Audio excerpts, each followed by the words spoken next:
계시록 11장 14절부터 18절까지 읽겠습니다. 둘째 화는 지나갔으나 보라 셋째 화가 속히 이르는도다.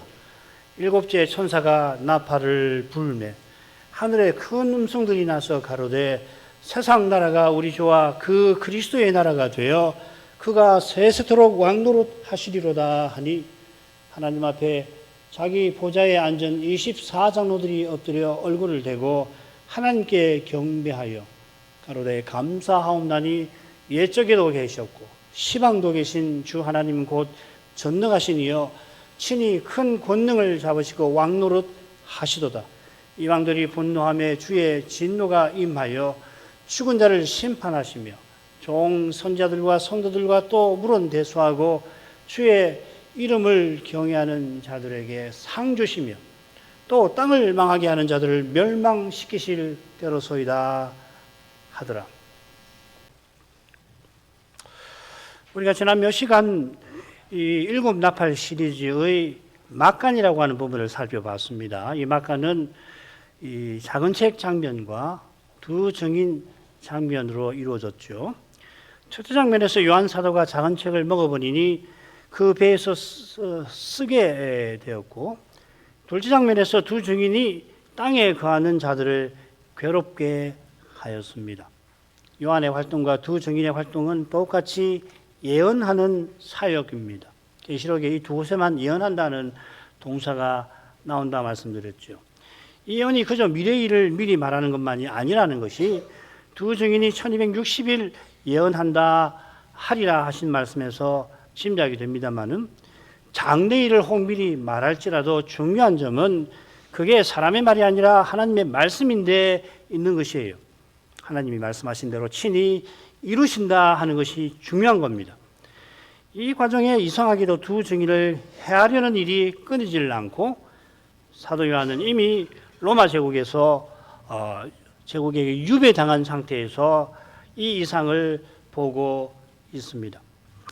이것이 원시복음의 핵심 내용이지요. 원시복음이라고 하는 것은 여인의 후손이 뱀의 머리를 칠 것이라 하신 그 예언인데 그 일이 이루어지는 과정에서 뱀이 여인의 후손의 발꿈치를 무는 일이 있을 것이고 뱀의 자손과 여인의 자손 사이에 다툼이 끊이지 않을 거라 하셨습니다. 여기 뱀의 자손은 그저 불신자만 아니고 사탄의 일꾼을 누구보다 가리키고 여인의 자손도 마찬가지이겠죠. 메시아를 가리킬 테니까 누구보다. 뱀의 머리를 상하게 할 여인의 후손이 그 하나님의 종이시고 이 종을 대대로 기름 부음 받은 자라 불러왔죠. 구약시대에 기름 부어 세운 직분자들, 제사장, 왕, 선지자가 그림자로서 한 분을 가리켰는데 그 그리스도, 우리가 믿는 예수 그리스도이십니다. 마귀는 원시복음이 선포된 직후 누구보다 자기 머리를 치실 이 여인의 후손을 노렸죠. 그처럼 여인의 후손 곧 메시아를 낳을 교회를 없애려 했습니다. 자, 이것이 오늘 오후에 살필 계시록 12장의 첫 장면에 나올 겁니다. 마귀가 이 악한 일을 이루기 위하여 여인의 자손 중에 자기 아들들, 마태복음 13장 그 가라지 비유에서 말하는 그 가라지, 그 악한 자의 아들들, 세례요한과 우리 주님이 독사의 자식이라고 불렀던 그 바리새인들과 사두개인들을 일으키려 합니다. 자, 이게 배교라고 하는 거죠. 이 배교가 에덴 동편에 추방되었던 바로 그때부터 발생합니다. 가인이 제사 문제로 하나님을 가까이 하는 그 종교 문제로 아벨을 죽입니다. 이 배교는 그리스도의 재림까지 역사에 끊이질 않습니다. 이걸 보는 눈이 하나님 말씀의 빛 가운데 있으면 얻어지는 거죠. 이 세상은 이런 거 모르는 거예요. 아무리 역사를 연구한다고 하더라도 이걸 모르면은 역사의 중요한 한 측면을 놓치는 거 아니에요?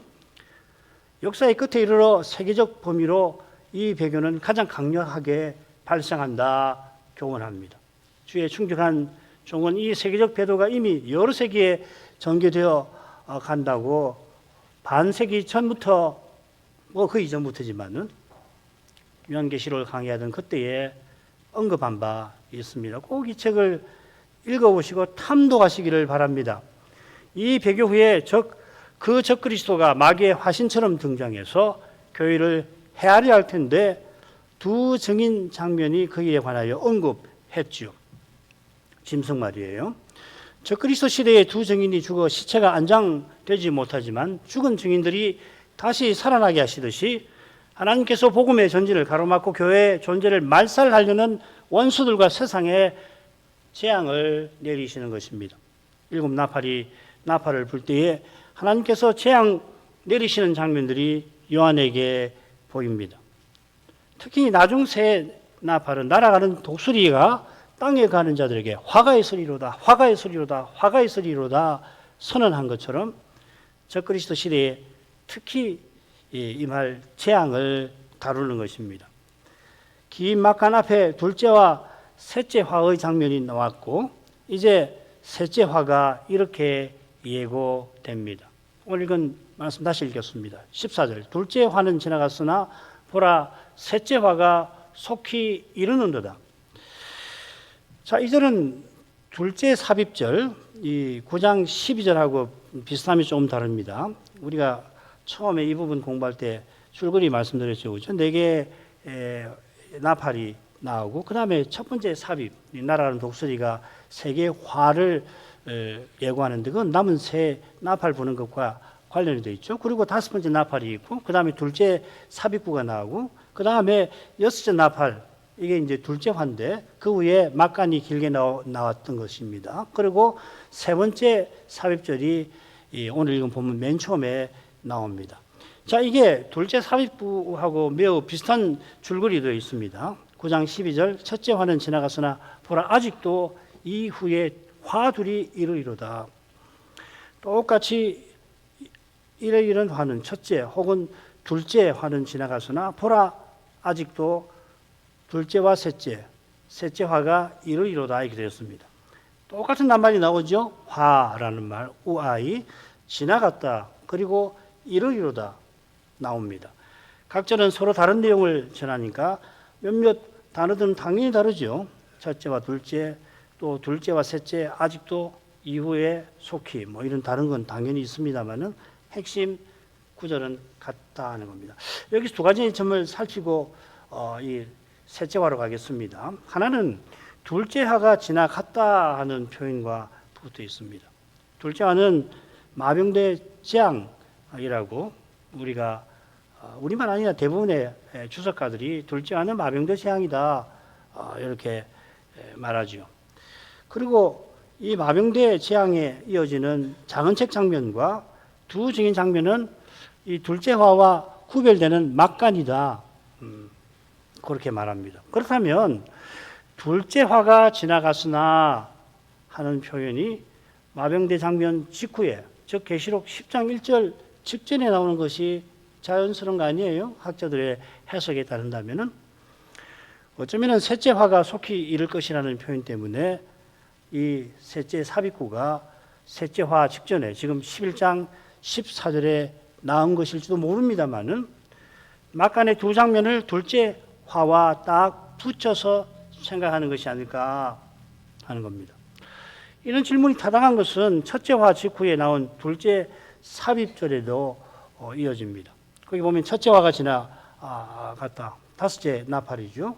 하고서 이후에 둘째 화가 이를 거라고 하는 게 아니라 화 둘이 이를 거다 이렇게 하는 거죠. 둘째와 셋째화를 묶어 가지고서 언급을 하고 있습니다. 이는 둘째 화가 화 둘이 이를 거다라고 하는 동사가 복수가 아니라 단수형으로 되어 있는 것과도 관련이 될 거예요.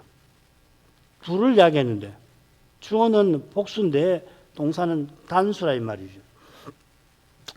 둘째 삽입에서 둘째 화와 셋째 화를 묶어서 말했듯이 셋째 삽입에서는 막간의 두 장면을 둘째 화와 따라서 셋째 화와 묶어서 말하는 것 같습니다. 자, 이것은 작은 책 그리고 두 증인 장면의 주제와도 붙어 있습니다. 두 장면은 똑같이 역사의 끝까지 사도와 교회의 증거하는 사명을 다루고 그 사명이 이루어지는 그 길이 핍박과 고난의 과정이며 아울러 그 끝에 가장 무서운 핍박이 기다리고 있다고 전하고 있죠. 특히 셋째 사실이 일곱째 나팔을 불 때라는 표현, 그게 이제 작은 책 장면에 나오죠. 또 무저갱에서 올라오는 짐승 두 증인 장면에 이 표현들이 나오는데 이 표현들을 통해서 특별히 드러내는 겁니다. 일곱째 나팔을 불 때 나타나는 장면이 무저갱에서 짐승이 올라오는 장면보다 시간상 앞서긴 합니다만은 재림 직전 적그리스도가 출현하는 시기라는 점에서 하나입니다.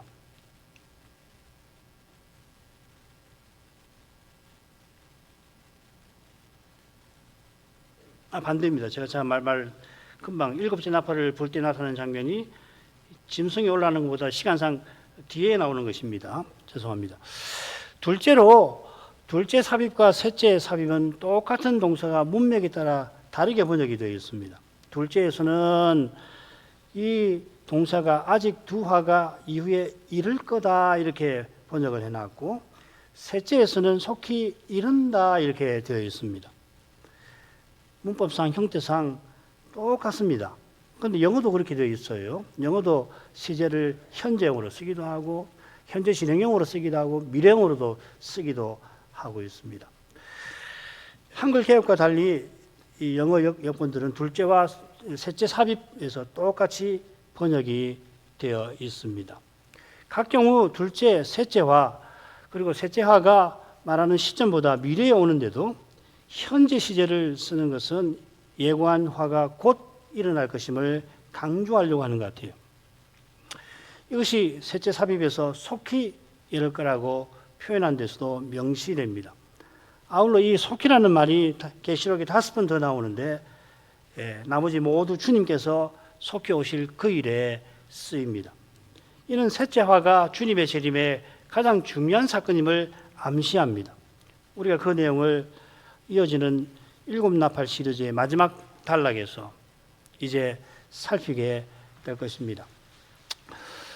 지금 11장 15절부터 18절은 셋째 화가 분명한데요. 문맥상 여러 면에서 얼른 읽으면 화보다는 복에 관한 내용이 두드러지죠. 우선 줄거리를 한번 보십시다. 일곱째 나팔 장면을 소개하는 도입절이 15절 처음에 짧게 나옵니다. 이어 두 장면이 펼쳐지는데 첫째는 하늘에서 나는 큰 음성이 하나님과 그리스도의 통치를 선포하는 장면이고 둘째는 24장로가 경배하면서 하나님과 그리스도의 통치에 감사하는 장면입니다. 이 둘을 다음과 같이 셋으로 나눠서 보겠습니다. 도입절에 말씀드렸고 15절 하반절이 첫 번째입니다. 하늘에서 큰 음성이 나서 주와 그리스도의 통치를 선포하는 겁니다. 그 다음에 24장로가 경배했다는 내용이 가운데 나오고 그리고 그들이 하나님의 왕 노릇에 감사하는 내용이 17, 18절에 나오는 형식으로 살펴보도록 하겠습니다. 먼저 도입절 보죠. 일곱째 천사가 나팔을 불매 작은 책 장면에서 힘센 다른 천사가 이 순간을 가리키며 하나님의 비밀이 이루어질 거다 예고했습니다. 10장 7절이죠. 다른 천사의 예고대로 요한은 이상 중에 일곱째 천사가 나팔 부는 장면을 지금 봅니다. 이는 요한의 이상 장면에서 이루어진 것입니다만은 결국 하나님이 자기 종에게 교회 역사의 처음 사도에게 말씀하신 그것을 반드시 친히 이루실 거라 하는 것을 교훈하는 거죠. 이사야도 하늘 오전에 들은 대로 혹은 본 대로 한 아기가 우리에게 낳았다. 그 아기는 전능하신 하나님이라 우리에게 낳았다고 확신 있게 장차 일어날 일이지만은 그렇게 전했던 것과 결국 같은 거예요. 하나님 말씀하시면 그대로 이루어지는 겁니다. 이것을 깨달아야 하는 거예요. 하나님 말씀하시면 틀리면 이루어진다. 이루어지는 것은 미래죠. 눈앞에 이루어지는 거 아니니까. 심지어 눈앞의 현실은 말씀과 정반대로 보이죠. 심지어는 그 약속이 이루어지지 않을 것처럼 보인단 말이에요. 그러니까 연약한 인간은 거기서 낙담하고 좌절할 수밖에 없지요. 그런 과정을 믿음의 길은 반드시 겪어야 합니다. 그런데 하나님께서 그렇게 보이는 현실을 통해서 하나님께서 실은 약속들을 이루어 계셔서 이런 현실이 내 눈에 보이는구나 하는 걸 마침 알게 하시는 거란 말이에요. 이게 고난의 신비라고 하는 겁니다. 이런 과정이 얼마나 거룩한지 몰라요. 하나님 사람이 아니시기 때문에 하나님 하시는 말씀이나 행하시는 그 과정이라는 건 거룩하신 거예요. 무슨 말이냐면은 사람의 생각과 꾀로 사람의 경험과 이성으로 가늠해서 안 된다는 거예요. 그 전혀 필요 없다는 이야기 아니고 하나님 말씀에 귀 기울이고 말씀하신 하나님을 꼭 붙드셔야 합니다. 언제? 그 말씀이 전혀 이루어지지 않을 것 같은 그 현실에서 그런 은혜를 구할 줄 알아야 됩니다. 우리 시대가 특별히 그렇습니다. 이런 믿음이 없으면 이 시대를 견딜 수가 없어요. 낙담할 수밖에 없습니다. 잘해야 냉소주의 되는 겁니다. 교회는 뭐 다 거기서 거기 아닌가? 성경에서 말하는 거 그거 일부 역사에서 일부 어느 시대에 타당하지 우리 시대에는 안 맞는 거다. 혹은 더 겸손하게 나한테는 안 맞는가 보다. 되게 그렇게 되죠. 좌절할 때 특별히 그런 생각을 갖는데 이런 말씀을 우리가 배우는 것은 그런 일을 만나실 때에 전심으로 하나님을 의지하셔야 돼요. 보이지 아니하시는 하나님의 보이지 아니하는 그 말씀을 붙들 수 있도록 은혜를 구하셔야 된단 말이에요. 그게 믿음이라고 하는 겁니다. 믿음. 믿고 의지하는 거예요. 믿고 의지할 만한 근거가 믿은 다음에는 수두룩합니다. 그리스도의 사랑을 깨달으면 지금 바깥에 펼쳐지는 저 풍경에서 하나님의 사랑이 가득할 거예요. 우리 눈에 보이는 현실마다 사건마다 하나님의 사랑을 우리에게 말합니다마는 그리스도 안에서 나타내신 그 사랑을 깨닫지 못하면 안 들려요. 안 보여요. 그게 우리의 안매한 겁니다. 말씀이 필요한 거예요. 성신의 감화가 필요한 거예요. 그 말씀과 성신의 감화를 의지해서 날마다 부인하는 겁니다. 뭘 부인하느냐? 내가 깨달았다고 하는 그까지도 부인할 수 있어야 된단 말이에요. 그 부인 안 하면은 결국은 자기 깨달음에 갇혀가지고서 그러면 어떻게 합니까? 깨달은 자기에게 이끌린단 말이에요. 사랑으로 해야 한단 말이에요. 처음에는 믿음으로 행하려고 애를 썼는데 나중에 결국 그 단계에 가서는 바뀌어버리는 거라고. 육신적 태도로 행하는 거란 말이에요. 이게 대단히 중요한 겁니다. 이게 고난이라고 하는 거예요. 왜 하나님께서 고난을 겪게 하시는가? 왜 믿음의 길은 왜 고난을 반드시 받아야 하는가? 그걸 잘 생각하셔야 해요. 요한계시록은 특별히 그것에 관한 주제예요. 요한계시록은 언제 예수님이 오신다 그 날짜 가르쳐주는 책 아닙니다. 자, 가십시다. 처음 부분을 가죠. 하늘에 큰 음성들이 나서 가로되 세상 나라가 우리 주와 그 그리스도의 나라가 되어 그가 세세토록 왕도로 하시리로다 하니 요한은 하늘에서 큰 음성이 나는 것을 봅니다. 하늘로부터 나는 음성이 아니라 여기서는 하늘에서 나는 음성이라고 했습니다. 그 밑에 보면 도표를 해서 구분을 해놨습니다. 왜 이렇게 표현을 할까? 표현이 다르다고 뜻이 반드시 다른 건 아니지만 그러나 이 다를 때는 이유가 있는 거예요. 그 뜻을 찾으려고 해야지. 그게 그거지. 뭐 하늘에서 나는 음성이나 뭐 하늘로부터 나는 음성이나 결국은 하나님이 계시에 관한 거니까 같은 거다. 그렇게 퉁쳐서 넘어갈 게 아니라 자세히 살피면 이유가 있는데 그 이유 중 하나가 그 밑에 단락인데요. 그게 뭐냐면 오늘 오후부터 살피는 이 넷째 성소이상 11장 19절부터 해가지고서 이어지는 이 장면들 12장 1절부터 해서 15장 4절까지의 그 장면들에 하늘에서라고 하는 이 용어가 계시록 전체 18번 나오는데 9번이나 여기 나온다는 거예요. 이 통계가 우연일 것 같습니까? 아니에요. 우연일 리가 없지요. 자, 그 이야기 하는 겁니다. 그래서 둘째 단락 맨 밑에 이 통계는 이제 살피게 될 다음 시간부터 살피게 될 계시록 한가운데 단락 11장 19절부터 15장 4절이거든요. 네 번째 성소 이상과 이어지는 장면들 중요성을 보여주는 것 같습니다. 하나님의 보좌가 있는 그 하늘이 하나님이 보좌를 베풀고 계신 까닭에 세상의 중심이며 역사의 중심입니다. 그러니까 이 가운데 나오는 이 장면을 특별히 잘 살펴야만 하나님의 역사를 어떻게 경영해 나가시는가에 대해서 우리가 잘 배울 수가 있겠다. 그 말씀입니다. 자, 그 다음으로 넘어가죠. 거기서 큰 음성들이 났는데 누구의 음성일까? 확인하는 거 물론 중요합니다만은 음성들이 언제 어떻게 났는가 하는 것을 살펴야 하는데 이미 말씀드렸죠. 계시록에서 음성들은 5번 나오는데 전부 보좌에 앉으신 하나님과 관련되는 겁니다. 이 보시면은 이 소위 하늘 성소 이상이라고 하는 그 부분 이 절반 정도 나오죠. 하나님 보좌에 친히 앉아 역사하실 때에 번개, 우레, 그 다음에 함께 음성들이 나오고 그리고 지진이 다음번에는 우박도 나옵니다. 나오죠. 사당에서만 나오지 않죠, 그죠? 그 사당에서만 나오지 않는 이유는 그게 창세 때의 장면이어서 그럴 겁니다, 아마. 큰 음성들이 난 것은 하나님의 뜻이 하늘의 하나님께서 말씀하신 대로 다 이루어진다는 것을 보여주는 거죠. 그게 바로 세상 나라가 우리 주와 그 그리스도의 나라가 된 데에서 확인이 됩니다. 음성들이 났다라고 하는 그 똑같은 동사를 써서 세상 나라가 이미 주의 나라가 되었다 선포하는 겁니다. 이 기노마이라고 하는 동사인데요. 똑같이 과거 시제로 되어 있습니다.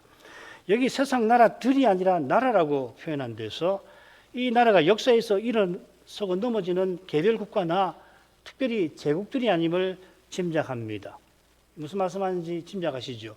느부갓네살의 꿈에 나타난 신상은 다니엘 시대로부터 그리스도의 초림까지 등장할 중요한 4제국을 가리키지요. 바벨론, 그리고 페르시아, 그리고 그리스, 로마지요. 느부갓네살이 그 위에 그런데 금 신상을 세워서 제국 시민들 들어 그 앞에 절하게 하지 않습니까? 두라 평지에서 지금 다니엘 2장 3장 이야기입니다. 그래서 그 두라 평지에서 금 신상을 세운 거기서 이 세상 나라의 성격이 드러나는 거예요. 이런 역사적 배경에서 이 나라를 계시록에서는 바벨론이라 부른 뜻을 살필 수 있겠죠. 느부갓네살의 신 바벨론은 니무롯의 구 바벨론과 그 성격에서 같습니다. 니무롯이 사람의 이름을 내기 위하여 높은 데를 신전을 세우고 거대한 성을 쌓았던 것처럼 느부갓네살은 종교까지 이용해서 절대 왕권을 추구합니다. 이런 성격이 적그리스도의 출현을 통해서 역사에서 가장 철저하고 광대하게 드러날 겁니다. 우리가 배도의 시대를 살아가고 있다면 이런 정치 형태가 어떻게 일어날까를 주의해서 살펴야 해요. 당장에는 민주주의 국가니까 정반대지요, 그죠? 민주주의가 세계 이념이 된 시대를 살아가고 있어서 좀 아닌가 보다 할지 모르지만 그게 중요한 거예요. 김홍재 목사님의 요한계시록 강의를 읽으셔야 한다고, 특별히 그 부분을 읽으셔야 한다고 말씀드렸잖아요.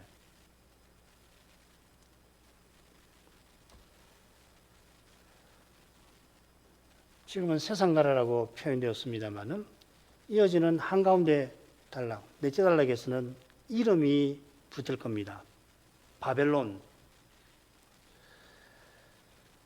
근데 여기 이 세상은 요한이 말하던 타락한 세상입니다. 요한일서 5장 19절 온 세상은 악한 자 안에 처한 것이며, 이 처한다는 말은 악한 자가 이 타락한 세상을 자기 품에 뉘어서 조종한다, 작용한다 그런 뜻이죠. 그런 점에서 이 세상 나라의 임금은 마귀입니다. 우리 주님도 세상 임금이라고 하실 때에 이 타락한 세상을 지배하는 왕이라 하시는 겁니다. 마귀도 자기 국권을 갖고 있습니다. 마귀 휘하에 악한 천사장들이 있지요. 정사, 권세, 능력을 멸하시고, 이 천사장들을 이야기하는 겁니다. 악한 천사장들. 당연히 같은 직책을 가진 선한 천사장이 있죠. 그들을 멸하실 일은 없잖아요. 그들 중에 일부가 다니엘 10장에 등장합니다. 바사군, 헬라군. 여기 인공군자를 썼는데 이건 악한 천사장을 가리키는 겁니다. 인간왕 아니에요. 구약시대의 바사군과 헬라군이 세상 제국에 악한 영향을 끼쳐서 인간왕들이 이스라엘을 대적하게 했지요. 그러니까 여호와께서 선한 천사장 가브리엘과 미가엘을 쓰셔서 그들의 작해를 막으시고, 특별히 바사왕 고레스 들어 이스라엘이 성전을 짓게 돕도록 하셨죠. 그의 아들이 캄부세스가 이것을 막으려고 했잖아요.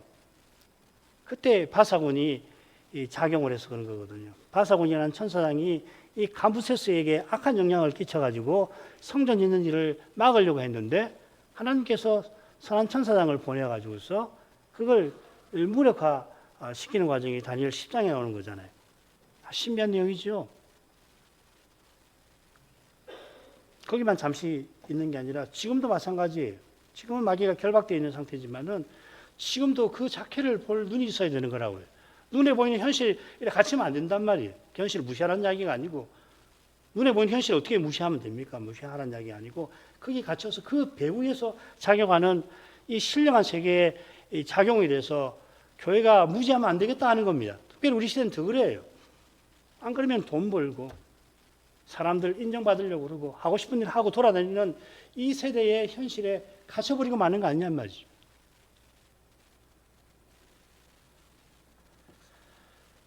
주님께서 마귀를 세상 임금이라고 부르셨다고 해서 마귀가 하나님이 창조하신 세상에서 지 마음대로 하도록 방치하신다는 뜻 아니에요. 이게 세대주의의 문제죠. 그죠? 세대주의는 이 세상 임금이라는 걸 가져와서 예수님이 다시 오실 때까지 이 세상은 마귀가 지 마음대로 하는 상태라고 그러는데 그거 말하는 건 아니에요. 악한 세상, 육신적 태도를 행하는 사람들이 형성한 그 부패한 세상이라고 하는 그걸 이 마귀가 특별히 이 죄와 죽음의 권세를 이용해서 마음대로 작용을 한다는 거지 하나님이 창조하신 이 세계를 지 마음대로 한다는 이야기는 결코 아니지 반대죠 오히려. 이런 건 뭐 우리 교회에서는 오래전부터 우리가 배운 거라 제가 간단하게 말씀을 드리는 겁니다. 그 다음 내용은 그것인데 이런 세상인데 하나님께서 사랑하셔서 독생자를 보내어 구원하시죠. 그죠? 하나님이 세상을 이처럼 사랑하사 독생자를 주셨으니 만국의 복음이 전파되게 하십니다. 지금도 그 일이 이루어지고 있어요. 그래서 복음이 전파되어서 온 세상에 그리스도의 몸이 세워지게 하십니다. 물론 하나님께서 메시아 보내시기 전에도 타락 직후 친히 하신 약속을 신실히 이루어 오셨습니다마는 메시아 오시기 전이라 마귀가 만국을 미혹할 수 있었던 거죠. 예수께서 부활 승천하셔서 그를 결박해서 천년 무저경에 지금 감금해 놓으셨습니다. 그러나 그가 잠시 결박해서 풀려날 때 다시금 만국을 미혹할 것입니다. 이 20장에도 있고 20장에는 나오지 않지만 계시록 18장 23절 그거죠. 네 복술로 인하여 만국이 미혹되었도다. 이거 적그리스도 시대에 있을 일을 이야기하는 거란 말이죠. 이때 음녀 바벨론이 짐승과 결탁해서 만국을 미혹하는 일을 할 거다. 온 세상이 그를 추종하고 숭배할 거다 이 말이죠. 이런 짓이 자행되는 나라라 지금 요한이 이상중에서 보는 세상 나라인 겁니다. 마귀가 품에 니고 조정하던 이 세상 나라가 주님의 심판을 통해서 우리 주와 그 그리스도의 나라가 되었습니다. 장차 이루어질 일을 이상중에서 보는 거죠. 이는 우리 주와 그리스도께서 세세토록 다스리실 것을 물론 가리킵니다마는 주와 그리스도께서 다스려 주실 그 우리가 전에는 이 세상 나라에 속한 자들이고 스스로는 그 나라에서 벗어날 수 없는 사실을 암시하는 겁니다. 세상 나라의 영향이 얼마나 강한지 베드로에서 배울 수 있습니다. 베드로가 주는 그리스도시며 살아계신 하나님의 아들이십니다 고백하던 거기서 드러나지요.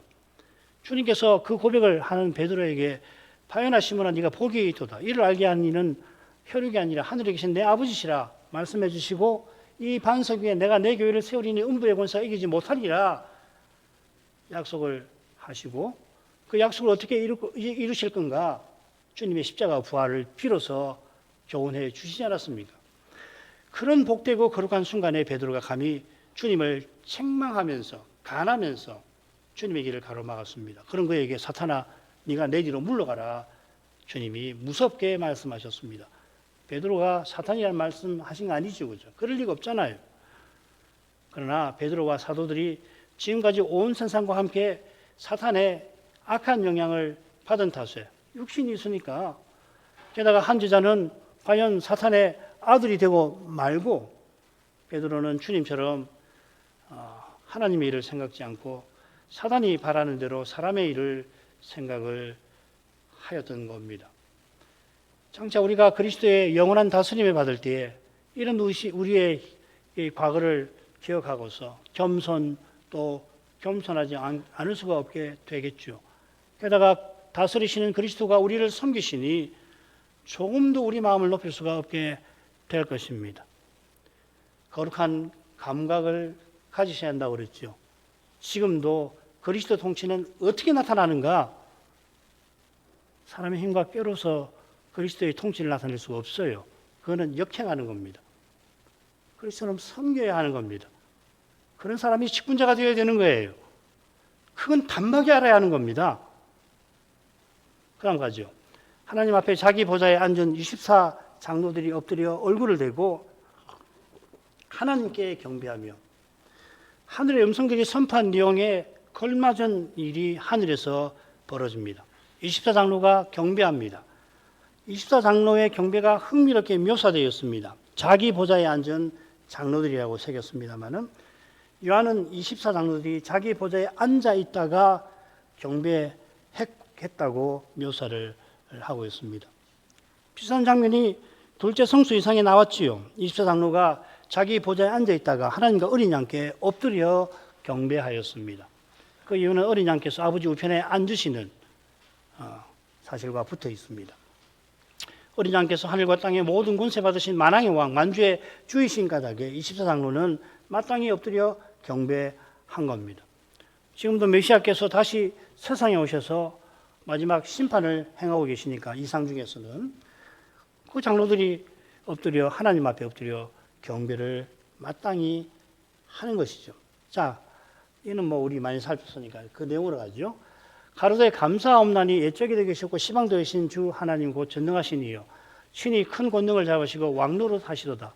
이방들이 분노하며 주의 진노가 임하여 죽은 자를 심판하시며 종 선지자들과 성도들과 또 물은 대손하고 주의 이름을 경외하는 자들에게 상 주시며 또 땅을 망하게 하는 자들을 멸망시키실 때로소이다 하더라.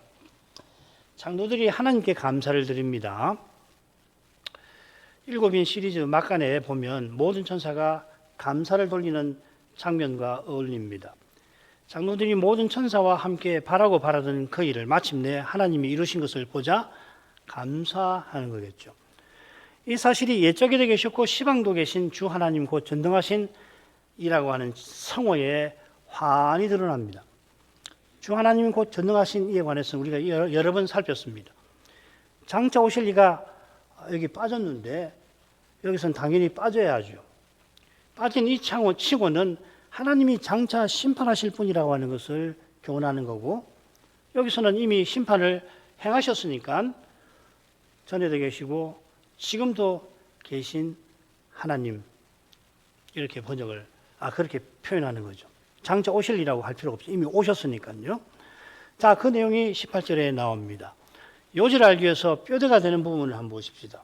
이방들이 분노하며 주의 진노가 임하였으니 곧 그때가 임하였느니라 하고서 그때가 어떤 때인가 하는 것이 셋으로 뒤에 나열되어 있습니다. 이방들이 분노했는데 이 분노가 어떤 것인지 같은 동사가 계시록에 한 번 더 나오는 그 구절을 살필만 합니다. 12장 17절 용이 여자에게 분노하여 용이 메시아 나온 교회를 미워하고 없애려 하는데 그런 괴악한 미움이 장차 적그리스도를 따르는 이들 곧 이방에 일어나겠죠. 이 사탄적인 미움이죠. 그죠?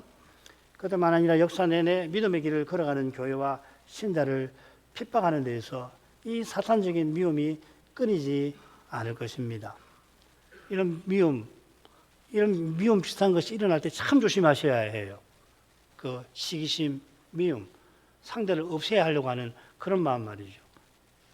그런 거 일어날 때 무서운 거구나 생각하셔야 된단 말이죠. 안 그러면은 자기는 모르게 그렇게 빠지는 거예요. 그래서 그런 무서운 죄에 대하여 주의 진노가 장차 임할 텐데 요한이 지금 그 장면을 봅니다. 그때 이루어질 심판이 셋으로 나오는데 처음과 마지막은 악인에 대한 심판이고 가운데에 주의 이름을 경외하는 자에 대한 보상, 상주심입니다. 이런 건 보통 가운데 있는 것을 강조하는 거죠. 그죠? 하나님께서 종, 선지자, 성도, 주의 이름을 경외하는 자들에게 상 주신다 했습니다.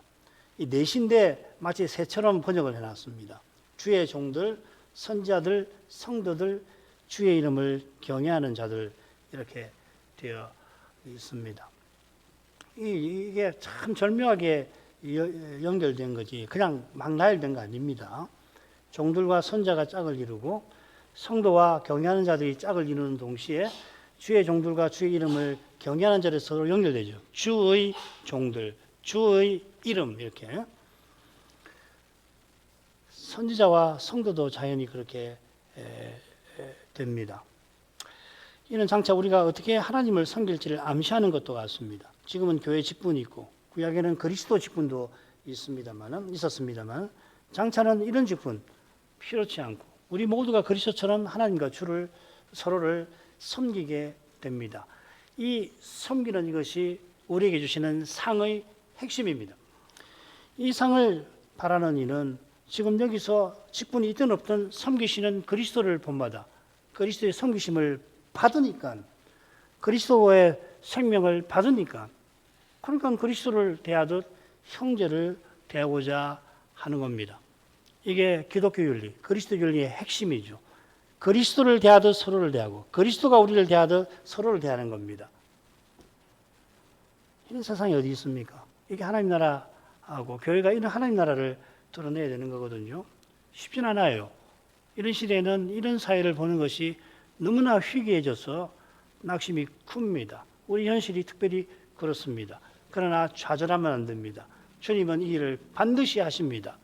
그리고 내게서 그것이 나오는 것이 중요한 것이죠.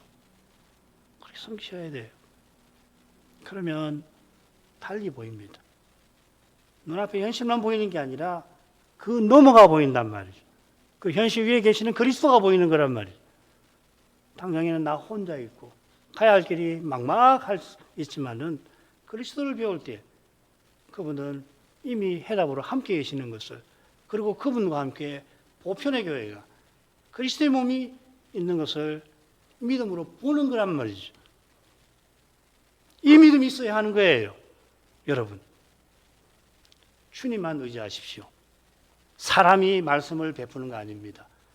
목사가 지가 깨닫고서 하는 건 지 말이죠. 지라는 말 좀 죄송합니다. 자기 말이죠.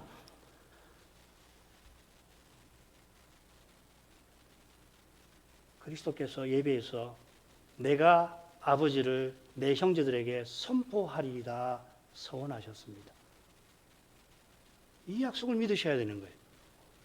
이걸 맛보셔야 하는 거란 말이죠. 아시겠습니까?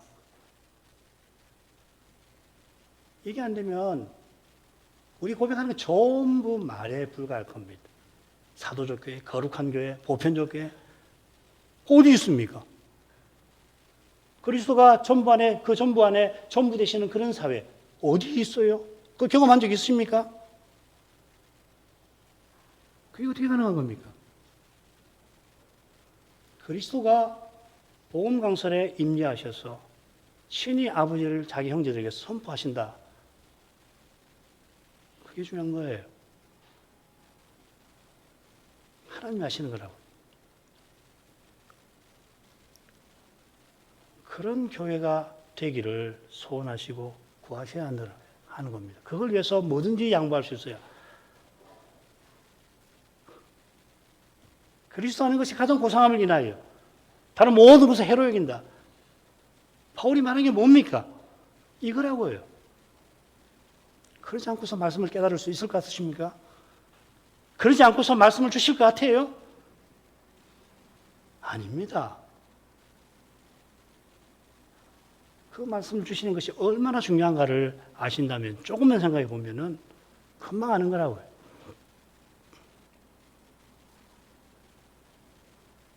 무엇이 중요한지, 어떤 태도를 취해야 되는지, 뭐가 문제인지 하나님만 의지하십시오. 그럼 답 나옵니다. 그러면 하나님이 거룩한 영광을 비춰서 금방 알게 하시는 거예요. 사느냐 죽느냐 어떻게 삽니까? 하나님 살게 하시는 거라고요. 내가 내 교회를 세우리니 음부의 권세 이기지 못하리냐. 그런 교회 말이에요.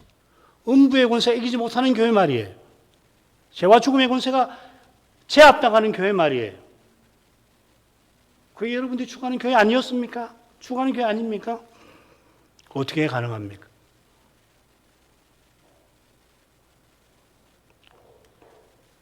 여러분, 여호와 하나님만 의지하십시오. 전심으로.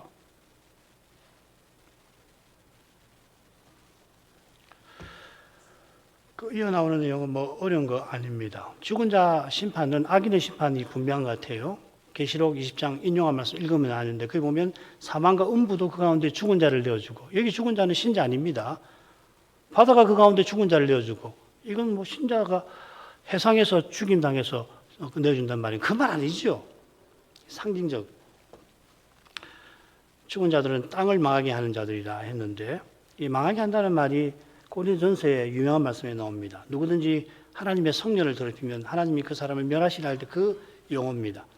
땅을 망하게 하는 자들이 땅에 거하는 자들이죠. 이들은 본래 인생에 하나님을 모시고 살아야 할 그 땅을 더럽힌 까닭에 장차 심판을 피하지 못하는 겁니다. 그래서 이것을 셋째 화라고 부를 수가 있겠지요. 이만큼 하십시다. 거룩하신 아버지, 일곱째 나팔을 불 때 하나님의 비밀이 그 종 선지자들에게 전하신 대로 이루어지려 하셨는데, 요한이 마침내 일곱째 나팔 부는 그 광경을 이상 중에 똑똑히 보게 하셨습니다. 요한이 보았던 이상들과 장면들을 기록할 때 틀림없이 하나님은 보이신 대로 이루실 것을 그가 확신하고 남은 생에 말씀 전하며 증거하며 세상을 떠났을 줄 믿나이다. 이러한 확고한 믿음이 이 시대 저에게 얼마나 절실한지 주님이 아십니다. 온 세상을 울려 퍼질 마지막 나팔 소리가 우리 귀에 들리는 그 순간에 우리가 주와 같이 부활의 몸을 입게 하실 것입니다. 이 부활의 몸을 드리고자 하는 이마다 지금 여기서 그리스도를 본받고 드러내기를, 나타내기를 간절히 구할 것입니다. 오직 그리스도를 전부로 삼을 것입니다. 과연 그리스도 외에 누가 우리에게 구원이 되오며 그리스도밖에 우리에게 참된 복이 어디 있나이까?